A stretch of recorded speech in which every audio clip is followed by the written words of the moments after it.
ओम श्री राम कृष्ण देवाय नमः। आज हम सभी लोग यहाँ श्री श्री रामकृष्ण देव की तिथि पूजा के निमित्त एकत्रित हुए हैं। ये 100 दैट मीन्स 189 179 तिथि पूजा के उपलक्ष्य में हम लोग यहाँ उपस्थित है। श्री रामकृष्ण देव के जीवन के बारे में थोड़ा आवाज।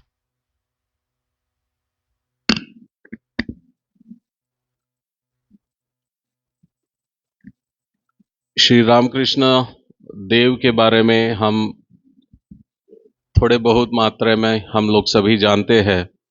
विभिन्न मार्गों से उन्होंने आध्यात्मिक तपस्या करके सबसे आखिरी में जहां पहुंचना है, सभी मार्ग जैसा सभी नदियां जैसे समुद्र में पहुंचती है, उसी ढंग से सभी मार्ग एक ही जगह में केंद्रित होते हैं।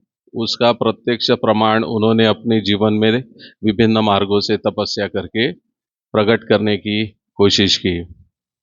उसमें बहुत भाव है, मधुर भाव है, दास्य भाव है, सख्य भाव है, बाद में तुम्हारा भक्ति मार्ग है, कर्म मार्ग है, ज्ञान मार्ग है, ये तो है ही, लेकिन साथ साथ संन्यास मार्ग में भी श्री रामकृष्ण ने तपस्या की है। ये बहुत कम लोगों को मालूम होगा।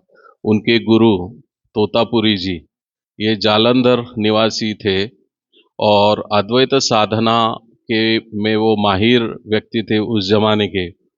और उनका आगमन हुआ दक्षिणेश्वर में और श्री रामकृष्ण उनके साथ रह के अद्वैत साधना या ज्ञान मार्ग से संन्यास दीक्षा ग्रहण की थी। उसी का ये एक प्रसंग है। वही प्रसंग हम लोग आज यहाँ चर्चा करेंगे। ये श्री रामकृष्ण लीला प्रसंग का प्रथम भाग है और पृष्ठ संख्या 271 से 279 तक ये वर्णित किया गया है। उसमें से कुछ कुछ प्रसंग हम लोग देखेंगे और एक अनुमान लगाएंगे। अपने मन को वो स्थिति में ले चलो जहाँ पंचवटी होगा, 150 साल 200 साल पहले निर्जन जगह होगी, एक भव्य मंदिर था और कोई लोग नहीं, गंगा वहाँ बाजू में बह रही है और साथ में ही पंचवटी में तोतापुरी जी का आगमन हुआ। तो उनके बारे में एक ये थोड़ा बैकग्राउंड उन्होंने दिया है यहाँ, उसी का पठन करें। श्रीमद तोतापुरी जी का आगमन। गंगा सागर में स्नान तथा पुरुषोत्तम क्षेत्र में श्री जगन्नाथ देव का साक्षात प्रकाश के दर्शन के निमित्त उस समय मध्य भारत से यथेच्छ भ्रमण करते हुए परिव्राजकाचार्य श्रीमद तोतापुरी जी वंग देश में आकर उपस्थित हुए। पुण्य योता नर्मदा के तट पर दीर्घकाल तक एकांतवास करते हुए भजन साधन में निमग्न रहकर उन्होंने इससे पूर्व निर्विकल्प समाधि मार्ग से ब्रह्म साक्षात्कार किया था। यह बात वहाँ के प्राचीन साधु वर्ग अभी तक कहते हैं। ब्रह्मज्ञ बनने के बाद उनके मन में कुछ दिन तक यथेच्छ परिभ्रमण करने का संकल्प हुआ तथा उसकी प्रेरणा से वे पूर्व भारत में आकर तीर्थाटन करते रहे। आत्माराम पुरुषों के लिए समाधि के अतिरिक्त काल में बाह्य जगत की उपलब्धि होने पर भी ब्रह्म रूप से उसका उन्हें अनुभव होता रहता है। माया कल्पित जगत के अंतर्गत विशेष विशेष व्यक्ति, देश, काल तथा पदार्थों में न्यूनाधिक रूप से ब्रह्म के प्रकाश की उपलब्धि करते हुए उस समय देवस्थान, तीर्थ तथा साधु दर्शन में प्रवृत्त होते हैं। अतः ब्रह्मज्ञ तोतापुरी जी के लिए तीर्थ दर्शन में प्रवृत्त होना कोई आश्चर्य की बात नहीं है। पूर्वोक्त दोनों तीर्थों का दर्शन कर भारत के वायव्य की ओर लौटते समय उनका दक्षिणेश्वर में आगमन हुआ था। 3 दिन से अधिक किसी जगह न ठहरने का उनका नियम था, इसलिए काली मंदिर में 3 दिन रहने का ही उन्होंने निश्चय किया था। उनके ज्ञान के पूर्णता, संपादन तथा अपने बालक को उनके द्वारा वेदांत श्रवण कराने के लिए ही श्री जगदम्बा की प्रेरणा से उनका यहाँ आगमन हुआ था। इस बात को तब तक वे हृदयंगम नहीं कर पाए थे। श्री रामकृष्ण देव तथा तोतापुरी जी का प्रथम संभाषण एवं वेदांत साधना के बारे में श्री रामकृष्ण देव की देव आदेश प्राप्ति। तोतापुरी जी काली मंदिर में आकर सर्वप्रथम घाट पर अवस्थित विशाल चांदनी के नीचे पधारे थे। श्री रामकृष्ण उस समय वहां पर अन्यमनस्क हो एक ओर बैठे हुए थे। उनके तपोदीप्त भावोज्वल मुखमंडल पर दृष्टि पड़ते ही श्रीमद तोतापुरी जी की ओर आकृष्ट हुए तथा अपने मन में उन्होंने यह भावना अनुभव किया कि वे सामान्य पुरुष नहीं है। वेदांत साधना के लिए इस प्रकार उत्तम अधिकारी बहुत कम देखने में आते हैं। तंत्र प्राण वंग देश में वेदांत के इस प्रभाव के अधिकारी विद्यमान है, यह सोचकर वे अत्यंत विस्मित हुए तथा श्री रामकृष्ण देव को भली भांति निरीक्षण करने के पश्चात स्वतः प्रेरित होकर पूछा, तुम उत्तम अधिकारी प्रतीत हो रहे हो, क्या तुम वेदांत साधना करना चाहते हो? जटाजूटधारी दीर्घकाय नग्न सन्यासी के इस प्रश्न को सुनकर श्री रामकृष्ण देव ने उत्तर दिया, करने न करने के बारे में मैं कुछ नहीं जानता। मेरी माँ सब कुछ जानती है, उनका आदेश मिलने पर कर सकता हूँ। श्रीमद तोतापुरी, तो फिर जाओ अपनी माँ से पूछकर मुझे जवाब दो, क्योंकि दीर्घकाल तक मैं यहाँ पर नहीं ठहरूंगा। श्री रामकृष्ण देव उस बात को और कोई उत्तर न देकर धीरे धीरे जगदम्बा के मंदिर में उपस्थित हुए। वहां भावाविष्ट हो उन्होंने जगन माता की इस वाणी को श्रवण किया, जाओ सीखो, तुम्हें सिखाने के लिए ही सन्यासी का आगमन यहाँ हुआ है। श्री जगदम्बा के संबंध में श्रीमद तोतापुरी की धारणा। अर्धबाह्य भावाविष्ट अवस्था में हर्षोत्फुल्ल होकर तब श्री रामकृष्ण देव तोतापुरी जी के समीप उपस्थित हुए तथा उन्होंने अपनी मां के इस देव आदेश को उनसे निवेदित किया। मंदिर में प्रतिष्ठित देवी को ही श्री रामकृष्ण देव प्रेमवश इस प्रकार मातृ संबोधन कर रहे हैं, यह जानकर श्रीमद तोतापुरी जी उनकी बाल सदृश सरलता से मुग्ध अवश्य हुए, किंतु उनका यह आचरण अज्ञता और कुसंस्कार जनित है, ऐसी उन्हें धारणा हुई।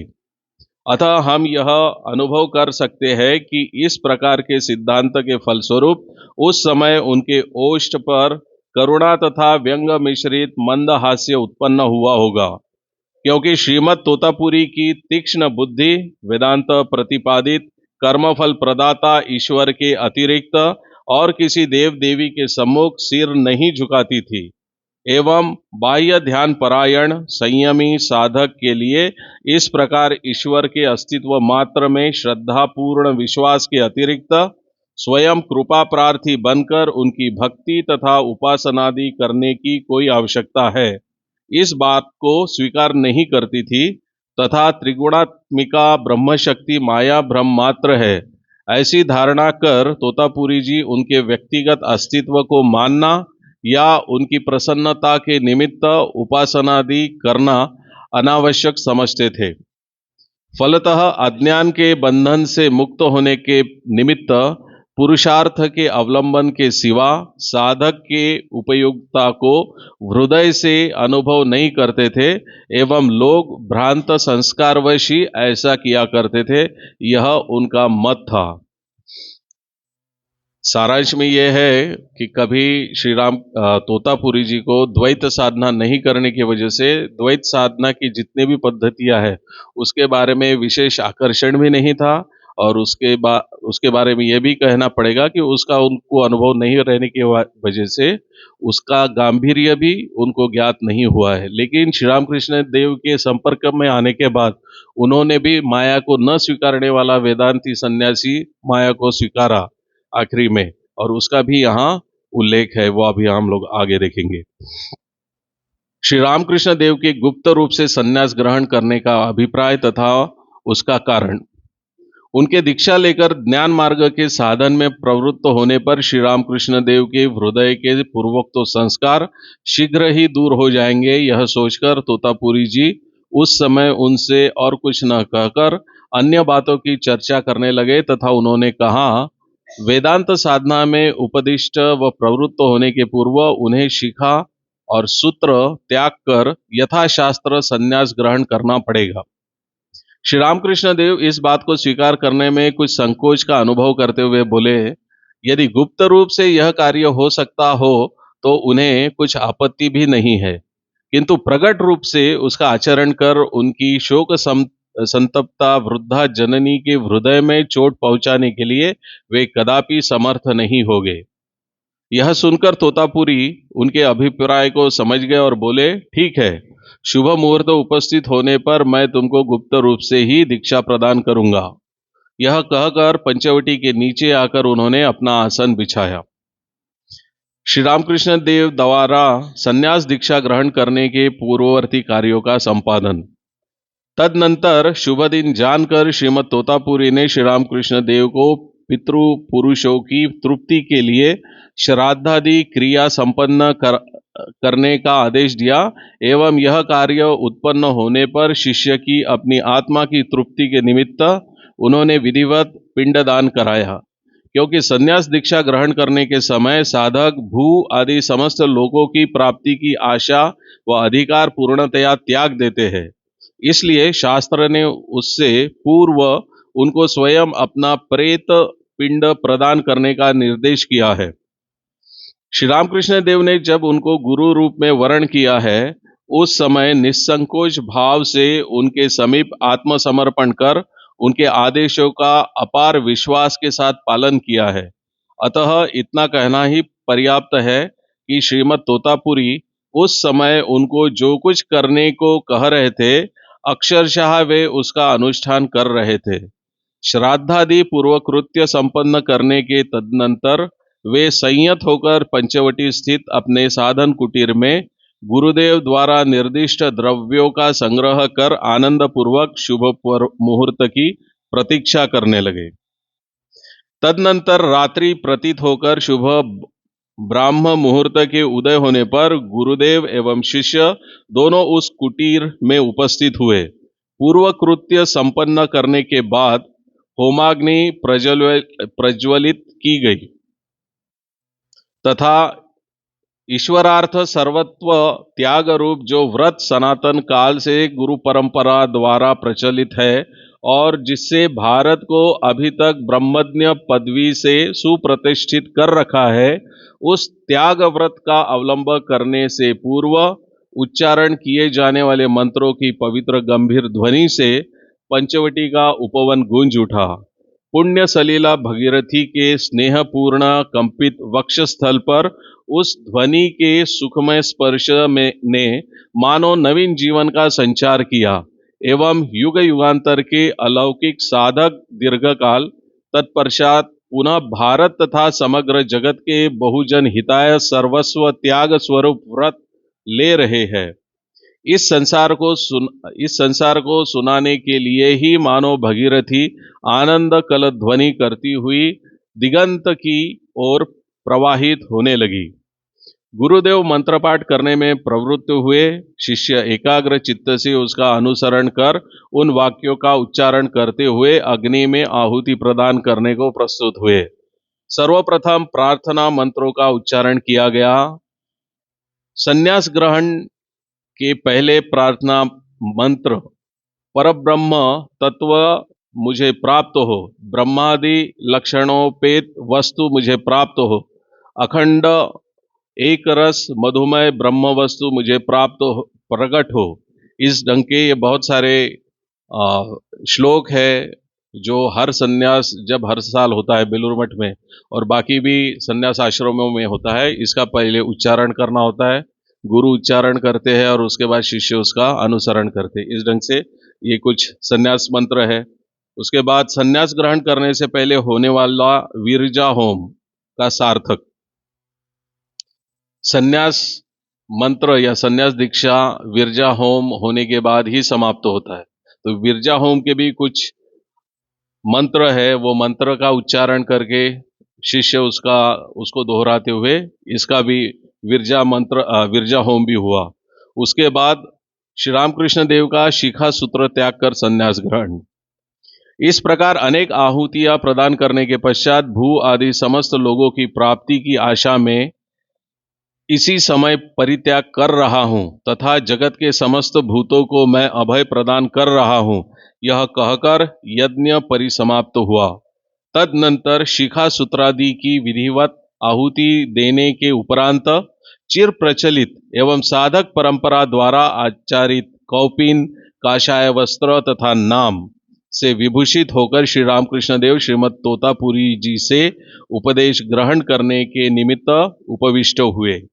यहाँ एक फुटनोट है, उसमें कहा गया है कि हम लोगों में से किसी किसी का कथन है कि संन्यास दीक्षा देते समय श्रीमद तोतापुरी जी ने श्री रामकृष्ण देव को श्री रामकृष्ण नाम प्रदान किया था, और कुछ लोगों का कथन यह है कि श्री रामकृष्ण देव के परम भक्त सेवक मथुरा मोहन जी ने ही सर्वप्रथम उनको उस नाम से अभिहित किया था।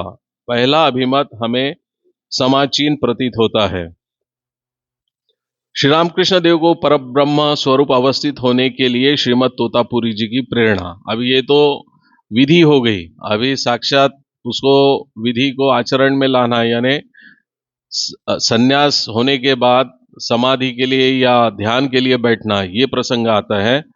इसमें कहा जाता है कि तदनंतर ब्रह्मज्ञ तोतापुरी जी वेदांत प्रसिद्ध नेति नेति उपाय का अवलंब कर श्री रामकृष्ण देव को परब्रह्म के उपस्थित होने के लिए प्रोत्साहित करने लगे।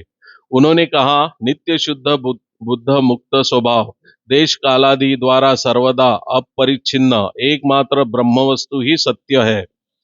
अघटन घटन पटीयसी माया अपने प्रभाव से उनको नाम रूप के द्वारा खंडित व्रत प्रतीत कराने पर भी वे वास्तव में भी उस प्रकार नहीं है। इस प्रकार का यह वर्णन है। उसके बाद श्री रामकृष्ण देव के मन को निर्विकल्प करने का प्रयास विफल होने पर तोतापुरी जी का आचरण तथा श्री रामकृष्ण देव की निर्विकल्प समाधि। हम लोग जब ध्यान के लिए बैठते हैं तो सब समय पाया जाता है कि हमारे शरीर स्वस्थ नहीं रहता, हाथ हिलेंगे, पांव हिलेंगे, मन कहीं न कहीं डोलते रहेगा, और ये तो अपने साधारण यानी जीवों की अवस्था है। लेकिन श्री रामकृष्ण वो नित्य सिद्ध थे और द्वैत की भावमुखी रहने के लिए माँ ने उनको आदेशित किया था, इसलिए भगवान और भक्त इस भाव से ही रहते थे। लेकिन यहाँ तो निर्विकल्प समाधि यानी भगवान और भक्त का एक होना है। लेकिन जैसे हमारी आदतें हमको पीछे खींच के रखती है, वैसे ही श्री रामकृष्ण के मन को भी द्वैत भावना से अद्वैत भावना तक ले जाने के समय में उनके मन को बड़ा ही कष्ट हुआ। उसी का ये वर्णन है यहाँ। श्रीमद तोतापुरी जी ने उपरोक्त प्रकार से विभिन्न युक्ति तथा सिद्धांत वाक्यों की असह्यता से उस दिन श्री रामकृष्ण देव को समाधिस्थ करने का प्रयास किया था। हमने स्वयं श्री रामकृष्ण देव से सुना है कि तोतापुरी जी उस दिन मानो अपने जीवन भर की साधना लब्ध उपलब्धियों को उनके हृदय में प्रविष्ट कराकर उन्हें तत्काल ही अद्वैत में समाधिस्थ करने के लिए संपन्न हो उठे थे। वे कहते थे, दीक्षा प्रदान करने के पश्चात न्यांगटा, तोतापुरी जी को कभी भी गुरु का नाम नहीं लेने की परंपरा है अपने इसमें, सभी जगह होती है। तो श्री रामकृष्ण तोतापुरी नाम से उनको नहीं पुकारते थे, क्योंकि वो कम से कम कपड़े पहनते थे, लंगोट में रहते थे, इसलिए न्यांगटा बोलते थे। तो पश्चात न्यांगटा नाना प्रकार के सिद्धांत वाक्यों का उपदेश देने लगा तथा उसने मन को सब प्रकार से निर्विकल्प कर आत्मचिंतन में निमग्न हो जाने को कहा। किंतु मेरी स्थिति ऐसी हुई कि जब मैं ध्यान करने बैठा उस समय प्रयत्न पूर्वक भी मैं अपने मन को निर्विकल्प न कर सका, यानी नाम रूप की सीमा से मुक्त न कर सका। अन्य समस्त विषयों के सहज में मन परावृत्त हुआ, किंतु तत्काल ही उसमें श्री जगदम्बा का चिर परिचित चिद घनोज्वल मूर्ति प्रदीप्त तथा जागृत रूप से समुदित होकर सब प्रकार के नाम रूप का त्याग करना होगा, इस बात को एकदम ही पूरी तरह से भुला देने लगी। सिद्धांत वाक्यों को सुनने के पश्चात ध्यान के लिए बैठकर जब बारंबार ऐसा होने लगा, तब निर्विकल्प समाधि के संबंध में मैं प्रायः निराश हो उठा एवं आंखें खोलकर मैंने न्यांगटा से कहा, मुझसे यह संभव नहीं है। मन को पूर्णतया निर्विकल्प कर आत्मचिंतन करने में मैं असमर्थ हूँ। न्यांगटा अत्यंत उत्तेजित होकर तीव्र तिरस्कार करता हुआ बोला, क्यों नहीं होगा? यह कहकर कुटिया के अंदर चारों ओर देखने लगा एवं एक कांच के टुकड़े पर उनकी दृष्टि पड़ते ही उसने उसे उठा लिया तथा सुई की तरह उसके तीक्ष्ण अग्रभाग को मेरी भौहों के बीच में बलपूर्वक गाड़कर बोला, इस बिंदु में मैं अपने मन को समेट लो। तब पुनः दृढ़ संकल्प हो मैं ध्यान करने बैठा तथा श्री जगदम्बा की मूर्ति पहले की भांति मन में उदित होते ही ज्ञान खड़क के रूप में कल्पना कर उसके द्वारा उस मूर्ति को मैंने मन ही मन दो टुकड़े कर डाला। फिर मेरे मन में और कोई विकल्प न रहा। तीव्र गति से मेरा मन समग्र नाम रूप राज्य के परे चला गया और मैं समाधि में निमग्न हो गया। इस ढंग ये श्री रामकृष्ण के समाधि का उनके खुद के द्वारा दिया हुआ यह दृष्टांत है। श्री रामकृष्ण देव को यथार्थ में निर्विकल्प समाधि हुई अथवा नहीं, इस विषय में तोतापुरी जी की परीक्षा तथा उनका विस्मय। अभी निर्विकल्प समाधि के लिए तो बैठ गए, अभी गुरु उनकी परीक्षा ले रहा है। वो कैसी परीक्षा है? ये बहुत ही उद्बोधक ये प्रसंग है। जब ध्यान में कठिनाई आएगी, ये प्रसंग का स्मरण करने से आपको काफी साहस का अनुभव होगा। इस प्रकार से श्री रामकृष्ण देव के समाधिस्थ होने पर श्री तोतापुरी जी बहुत देर तक उनके समीप बैठे रहे। तदनंतर वे चुपचाप बाहर निकल आए एवं उनके अज्ञान में कोई कुटिया के अंदर जाकर उन्हें तकलीफ न दे, इसलिए उन्होंने दरवाजे में ताला लगा दिया। तद उपरांत कुटिया से कुछ ही दूरी पर पंचवटी के नीचे अपने आसन पर बैठकर दरवाजा खोल देने के लिए श्री रामकृष्ण देव के आह्वान की प्रतीक्षा करने लगे। यानी लॉक तो लगा दिया और वहां वेट कर रहे थे ताकि वो श्री रामकृष्ण उनको आवाज देंगे कि भाई दरवाजा खोलो, मेरी समाधि हो गई या ध्यान हो गया करके। किंतु होता है उल्टा। दिन बीतने के बाद रात्रि आई, फिर दिन हुआ, रात हुई, इस तरह 3 दिन बीत गए, किंतु श्री रामकृष्ण देव ने तोतापुरी जी को दरवाजा खोलने के लिए नहीं बुलाया। तब विस्मय तथा उत्सुकता से श्री तोतापुरी जी स्वयं आसन छोड़कर उठ खड़े हुए और शिष्य की स्थिति को जानने के लिए किवाड़ खोलकर कुटिया में प्रविष्ट हुए। भीतर जाकर उन्होंने देखा कि श्री रामकृष्ण देव को जैसे बैठे छोड़ गए थे, ठीक उसी तरह वे बैठे हुए हैं।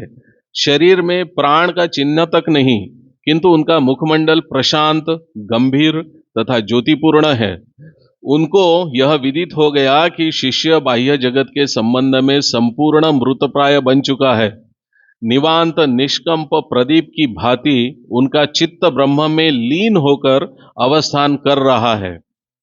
समाधि रहस्य वेत्ता तोतापुरी जी स्तंभित होकर सोचने लगे, मैं जो कुछ देख रहा हूं, क्या यह वास्तव में सत्य है?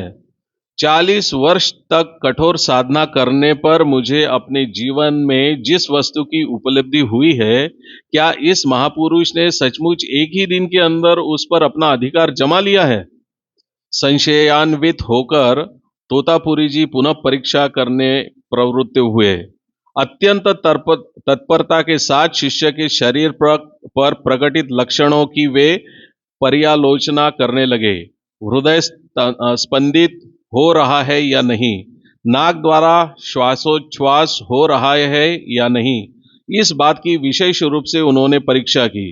धीर अचंचल काष्ठखंड की तरह अटल रूप से अवस्थित शिष्य शरीर का उन्होंने बारंबार स्पर्श किया, किंतु उसमें कोई विकार, वैलक्षण अथवा चेतना का संचार नहीं हुआ। तब विस्मय तथा आनंद से विवल होकर तोतापुरी जी चिल्लाकर कह उठे, यह क्या देवी है माया, यह तो सचमुच समाधि ही है। वेदोक्त मार्ग का चरम फल निर्विकल्प समाधि, और यह भी एक दिन के भीतर। भगवान की ऐसी कैसी अद्भुत माया है। श्रीमद तोतापुरी द्वारा श्री रामकृष्ण देव की समाधि भंग करने की चेष्टा। अभी श्री रामकृष्ण का दिन रात 3 दिन 3 रात उनका मन नीचे आ ही नहीं रहा था, समाधि स्थित ही थे। अभी शास्त्रोक्त ढंग से ये धरा पर उनके मन को लाने के लिए तोतापुरी प्रयत्न करने लगे। तदनंतर समाधि से शिष्य को व्युत्थित करने के निमित्त तोतापुरी जी विभिन्न प्रकार की प्रक्रियाएं करने लगे एवं उनके हरिओम मंत्र की गंभीर ध्वनि से पंचवटी के जल स्थल आकाश गूंज उठे।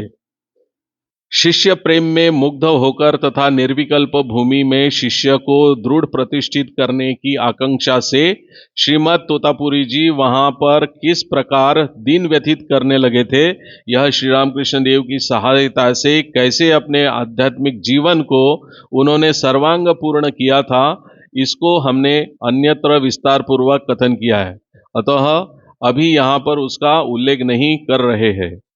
लगातार 11 महीने तक दक्षिणेश्वर रहने के पश्चात तोतापुरी भारत के वायव्य की ओर चल दिए।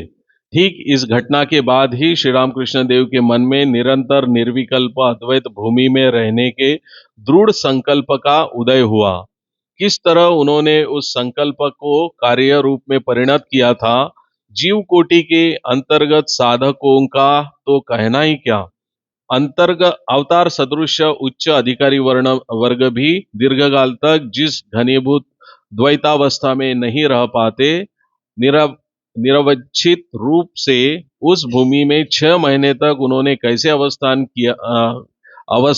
किया था, तथा उस समय एक साधु पुरुष ने दक्षिणेश्वर में उपस्थित होकर श्री रामकृष्ण देव के द्वारा आगे चलकर विशेष रूप से कल्याण कर साबित होगा, यह जानकर 6 महीने तक वहां रहकर विभिन्न उपायों से किस तरह उनके शरीर की रक्षा की थी, इसका विवरण हमने अन्यत्र दिया है। अतः श्री रामकृष्ण देव की सहायता से उस समय मथुर बाबू के जीवन में जो विशेष घटना उपस्थित हुई थी, उसी का उल्लेख कर हम इस अध्याय का उपसंहार करना चाहते हैं। श्री रामकृष्ण देव द्वारा जगदम्बा दासी को कठिन व्याधि से आरोग्य करना। श्री रामकृष्ण देव के भीतर नाना प्रकार की दैवी शक्तियों का दर्शन पाकर पहले ही से उनके प्रति श्री मथुरा मोहन की श्रद्धा भक्ति विशेष रूप से वर्धित हुई थी। उस समय की एक घटना के द्वारा उनकी वह भक्ति और भी अधिक रूप से अटल हुई तथा सदा के लिए वे श्री रामकृष्ण देव के शरणागत बन गए थे। यह बहुत ही एक रोचक घटना है, इससे भी अपने को बहुत कुछ प्रेरणा मिल सकती है। ये सिर्फ यहाँ बैठे हैं, ये सिर्फ मूर्ति नहीं है, इससे भी बढ़कर कर बहुत कुछ है। इसका ये विवरण आपको यहाँ मिलेगा, इसलिए ध्यान से सुनिए इसको। मथुरा मोहन जी की द्वितीय पत्नी श्रीमती जगदम्बा दासी इस समय संग्रहणी रोग से आक्रांत हुई।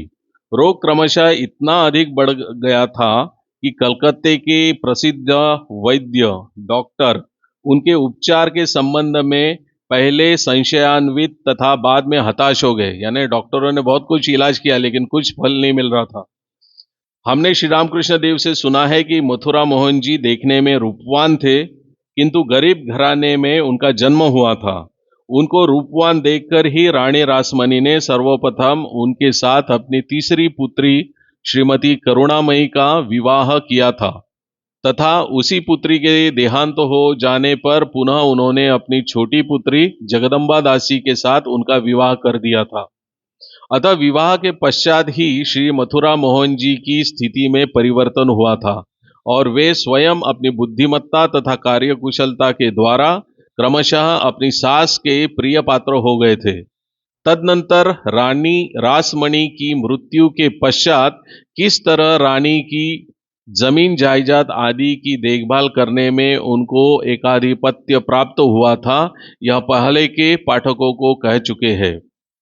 जगदम्बा दासी के कठिन रोग से मथुरा मोहन जी का न केवल प्रियतमा पत्नी से ही वियोग होने जा रहा था, अपितु उनके साथ ही उनकी सास की संपत्ति से भी उनके पूर्वोक्त अधिकार नष्ट हो जाना अनिवार्य था। अतः उनकी तत्कालीन मानसिक अवस्था के संबंध में अधिक कहना अनावश्यक है। रोगी की स्थिति को देखकर जब वैद्य डॉक्टर जवाब दे गए, तब मथुरा मोहन व्याकुल होकर दक्षिणेश्वर पहुंचे तथा काली मंदिर में जगन माता को प्रणाम कर श्री रामकृष्ण देव को ढूंढने के लिए पंचवटी पहुंचे। उनकी उस समय की उन्मत्त ऐसी अवस्था देखकर श्री रामकृष्ण देव ने यत्नपूर्वक उन्हें अपने समीप बैठाया और उसका कारण पूछा।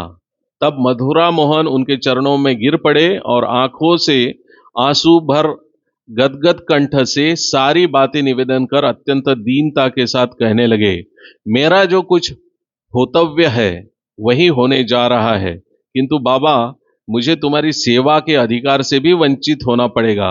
अब मैं तुम्हारी सेवा न कर सकूंगा। मथुरा मोहन को इस प्रकार दुखित होकर देखकर श्री रामकृष्ण देव का हृदय करुणाद्र हो उठा। भावाविष्ट होकर उन्होंने मथुरा मोहन से कहा, घबराने की कोई बात नहीं है, तुम्हारी पत्नी अवश्य स्वस्थ हो जाएगी। विश्वास संपन्न मथुरा मोहन श्री रामकृष्ण देव को साक्षात देवता सदृश समझते थे। अतः उस दिन उनकी अभयवाणी से जीवन प्राप्त कर वहां से वे चल दिए। तदनंतर जान बाजार स्थित भवन में पहुंचकर उन्होंने देखा कि जगदम्ब दासी की कठिन स्थिति में एकाएक परिवर्तन हो चुका है। श्री रामकृष्ण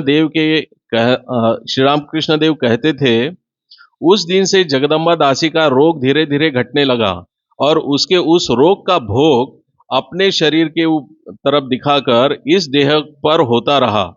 उसके आरोग्य होने के पश्चात 6 महीने तक उदर रोग तथा विभिन्न तरह से मुझे कष्ट उठाना पड़ा।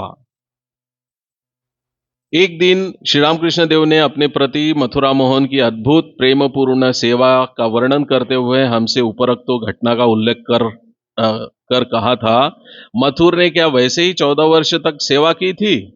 मां ने अपना शरीर दिखाकर मां ने इसे अंदर से नाना प्रकार की अद्भुत वस्तुओं का दर्शन कराया था, इसलिए इसने इतनी सेवा की थी।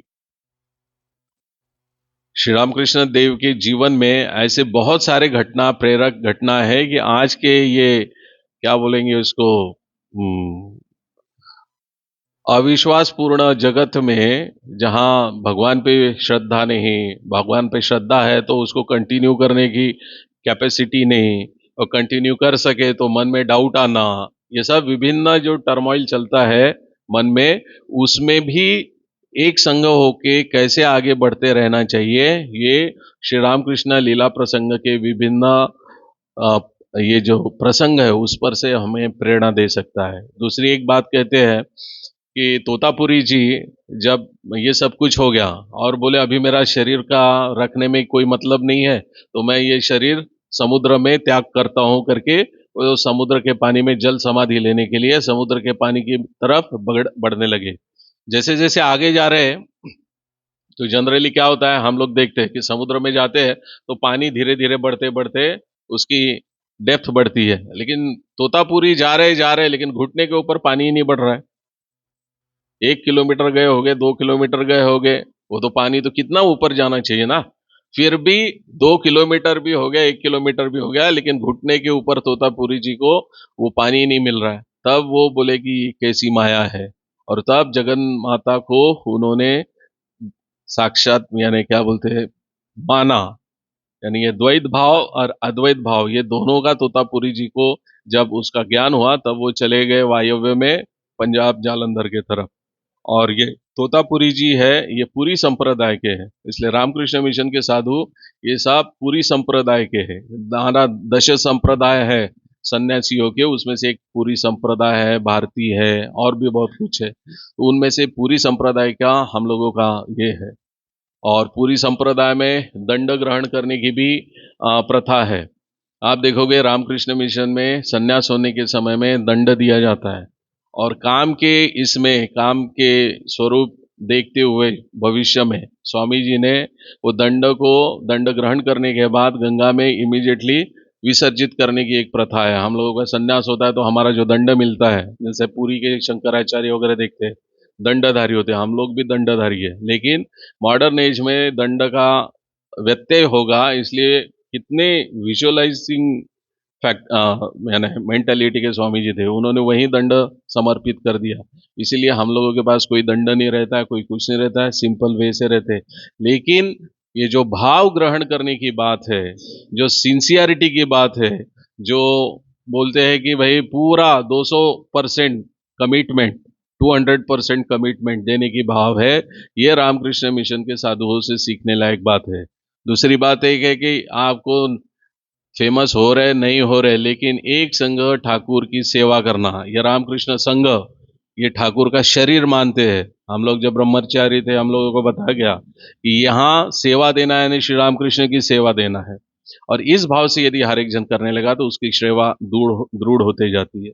और कहीं ये तो एक मथुरा बाबू के पत्नी का एक प्रसंग दिया है, ये तो उस जमाने का है, हम तो यहाँ भी सुनते हैं, आज भी सुनते हैं। कई लोग हम लोगों के पास आके बताते कि स्वामी जी हमको ये था, यानी अड़सर था या बैरियर था, लेकिन श्री रामकृष्ण के पास जब गए उनको बोले तो ये धीरे धीरे हमारा छट गया करके।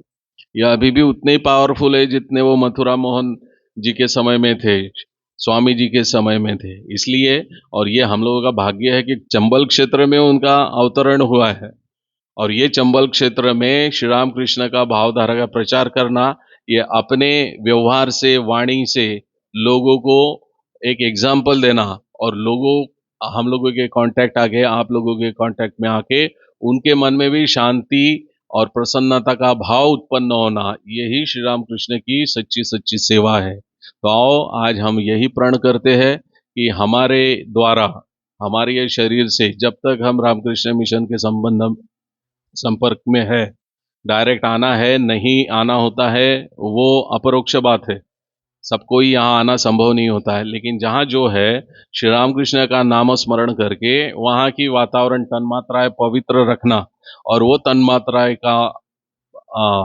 लाभ आजू बाजू के लोगों को दिलाना, यही अपनी सच्ची सच्ची सेवा है, और यही श्री राम कृष्ण के प्रति अपनी सच्ची भक्ति है।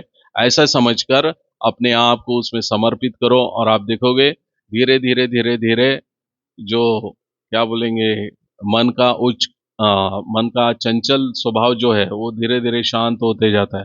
जितना शांत होगा उतना बेनिफिट रहेगा। एक सिंपल उदाहरण देते, हर बार देते हैं हम लोग, कि जैसा एक कोई गड्ढे में पानी है और उसको हिला दो तो अंदर क्या है, दिखता है क्या? बिल्कुल नहीं दिखता है। हमारे अंदर की चीजें हमको नहीं दिखती, उसका कारण क्या है? हमारा भी पानी वो मलिन हो चुका है, तो उसको मलिन पानी को शांत कैसे करना, मन को शांत करना, से वो धीरे धीरे बैठ जाता है, और उसके बाद उसके अंदर जो है वो सही सही बात आती है। जो सही है वो सबको ही मालूम होता है, ठीक है। हम लोग हम लोग एक बात करेंगे और लोगों ने दूसरा उसका अर्थ लेना चाहिए, ऐसा कभी नहीं होता, क्योंकि भगवान सब में है, तो वेरिफिकेशन सभी जगह में होता है। इसलिए वो वेरिफिकेशन करने के लिए या ये धार्मिक चीजों का अपना इंप्रेशन दूसरे को मारने के लिए नहीं लेना चाहिए। कभी भी ध्यान में रखो, श्रद्धा ये जितनी प्यूरिफाई होती जाएगी, जितनी प्यूरिफाई होती जाएगी, आपको जो जो जरूरत है वो श्री राम कृष्ण पहले ही व्यवस्था कर देंगे। इसका ये रामकृष्ण संघ ये साक्षात उदाहरण है। पहले कितने थे? 16 लोग थे, और वो लड़के, जवान लड़के, उनके पास 16 धोती भी नहीं थी। सब लोग कौपिन में रहते थे, एक भूत बंगले में, क्योंकि वो भूत बंगला भी सस्ते में मिला किराए पे, इसलिए भूत बंगले में रहते थे। और जो बाहर जाता था मार्केटिंग करने कुछ, वो धोती पहन के जाता था। वहां से श्री रामकृष्ण का ये 16 डिसाइपल के साथ जो संघ शुरू हुआ, आज 1600 साधु है। पहनने कपड़े, पहनने के लिए, रहने के लिए, खाने के लिए, पीने के लिए सब व्यवस्था माँ ने की है।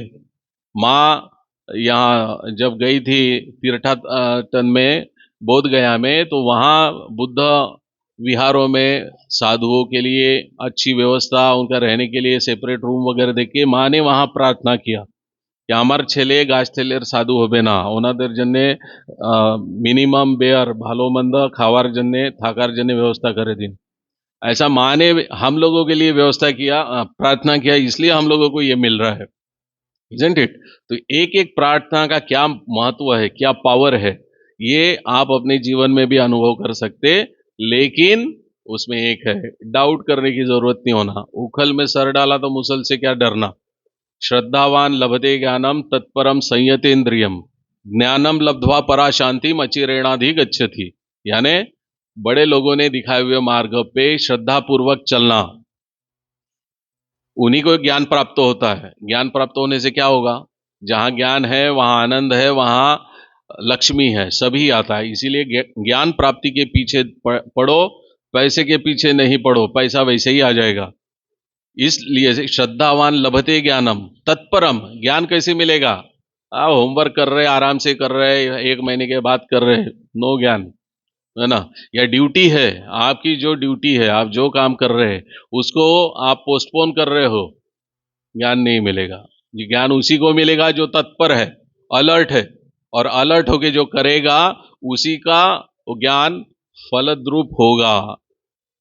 श्रद्धावान लभते ज्ञानम तत्परम संयतेन्द्रियम, सेल्फ कंट्रोल। नहीं तो हमको ये चाहिए वो चाहिए, आज ये मिला बाद में वो चाहिए, बाद में वो मिलना चाहिए, ये क्या, ये राक्षसी वृत्ति है। अहम, ये बात नहीं, वहां हिलो नहीं, ढंग से बैठो। इदमद्यम मया लब्धम इमं प्राप्से मनोरथम इदमस्तदिमपि में भविष्यति पुनर्धनम असो मया हत शत्रु हनिष्ये चापरान्मी यक्षे मोदिष्य दास्यामी कोन्योस्ति सदृशो मया। ये क्या है? ये राक्षसी वृत्ति का लक्षण है, गीता में दिया है। मतलब आज मुझे ये मिल गया, बाद में वो कल प्लान करेगा, वो 3 महीने में मिल जाएगा, उसके बाद ये महीना ये प्राप्त करना बाकी है, मेरा दुश्मन फलाना है, वो उड़ जाएगा, और इस ढंग से सब कुछ मेरे हिसाब से होगा, और उसके बाद मैं ये दुनिया में एंजॉय करूंगा। ये राक्षसी आनंद है, इजंट इट? इसके बाद भी सात्विक आनंद है, राजसिक आनंद है, ये तामसिक आनंद है। तो इसलिए हम लोग तमस में ही है।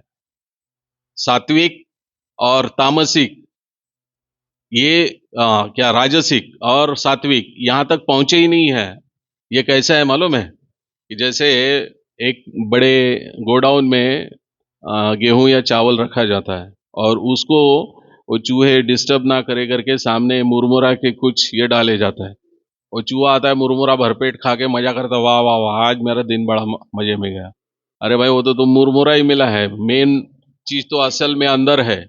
हमारे जीवन में ऐसा ही होता है, और ऐसा करते करते जीवन क्या बोलते, कट जाता है, और आखिर में पता चलता है हाथ में कुछ हासिल नहीं हुआ, मेरा जीवन कोरा कागज कोरा ही रह गया। तो 60 साल रह के जी के फायदा क्या?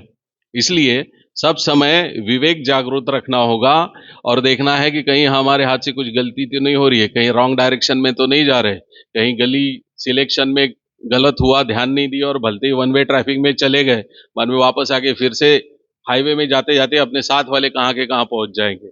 इसलिए विवेक का सब समय जरूरत है, और ये विवेक का जब आपके जीवन में उदय हो जाता है तो कोई चीज की कमी नहीं है। श्री राम कृष्ण सभी आपकी इच्छा, हमारी इच्छा पूरी करते हैं।